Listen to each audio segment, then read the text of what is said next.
Congress party ने किन किन आतंकवादियों को किन किन मामलों में बचाने की कोशिश की? कांग्रेस पार्टी ने आतंकवादियों को बचाने की कोशिश की, क्या यह सही है आरोप? और किसको की, किन किन मामलों में की? आरवीएस मणि, सुनिएगा ध्यान से, गृह मंत्रालय में अंडर सेक्रेटरी रहे हैं। मैं अनइंटरप्टेड बात करूंगा सर। देखिए, आपने किसको छुड़वाने की बात की? उन्होंने 26/11 में अजमल कसाब को भी छुड़वाने की बात की। I have said 26/11 was a fixed match between ISI and INC.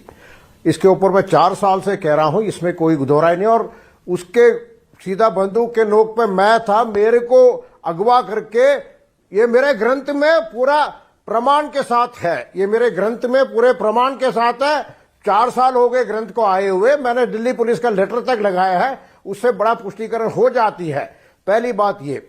दूसरी बात, 26/11 के अलावा हर बाटला हाउस में तो विवरण आ ही चुका है।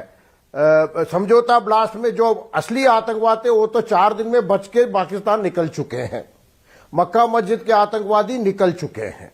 तो ऐसे कई बार। और आपको मैं बता रहा हूं, गोधरा जब हुआ था, जब साबरमती एक्सप्रेस भरी थी, आपको एक संदर्भ पता नहीं है, लोगों को पता नहीं है। और इसमें केंद्रीय गृह मंत्रालय में इसका प्रमाण जरूर होगा या डिफेंस मिनिस्ट्री में होगा। पार्लियामेंट अटैक के 2 महीने के अंदर अंदर ये हुई थी। और वाजपेयी सरकार ने पार्लियामेंट अटैक के बाद ऑपरेशन पराक्रम शुरू किया था। Eyeball to eyeball confrontation हुई, तो गोधरा में ये ट्रेन जला के ये सारी चीजें करके, तो वो भी एक कॉन्स्पिरेसी है। उसके अंदर काफी कुछ लिखा हुआ पड़ा हुआ है, आप लोग पुष्टिकरण कर सकते हैं प्लीज। तो इसलिए जो आज प्रधानमंत्री कह रहे हैं, जब पी चिदम्बरम गृह मंत्री थे उस वक्त आप गृह मंत्रालय में थे, अगर मैं गलत नहीं हूं, क्या आप लोगों पर भी प्रेशर होता था कि इनको छोड़ दो और हिंदू आतंकवादियों को फंसा दो और इनको छोड़ दो? क्या ऐसा कुछ होता था जो प्रधानमंत्री कह रहे हैं, जो नलिन भाई कह रहे हैं, होता था ये सब?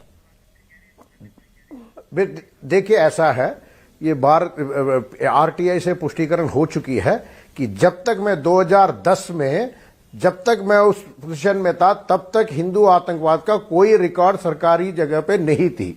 मुझे ट्रांसफर किया गया, 2 और अधिकारियों को किसी भिन्न भिन्न डिवीजन में भेजा गया।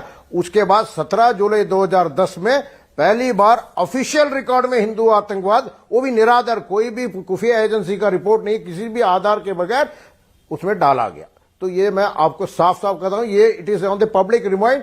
आई थिंक किसी न्यूज चैनल में उस आरटीआई रिप्लाई को शो भी किया था कि ये पहली बार हिंदू आते हैं। उसमें भी कहता है there may be some Hindu outfits in terror outfits also, we need to investigate, there may be, वो भी कहा था। और उसमें कोई आईबी की रेफरेंस नहीं थी, कोई भी निराधार तरीके से किया था। इसी तरह हिंदू आतंकवाद को सरकारी फाइल में घुसेड़ा गया था। ये पुष्टि हो चुकी है, टीवी में हो चुकी है। 2016 में न्यूज 6 के प्रोग्राम में आरटीआई की रिपोर्ट आ चुकी।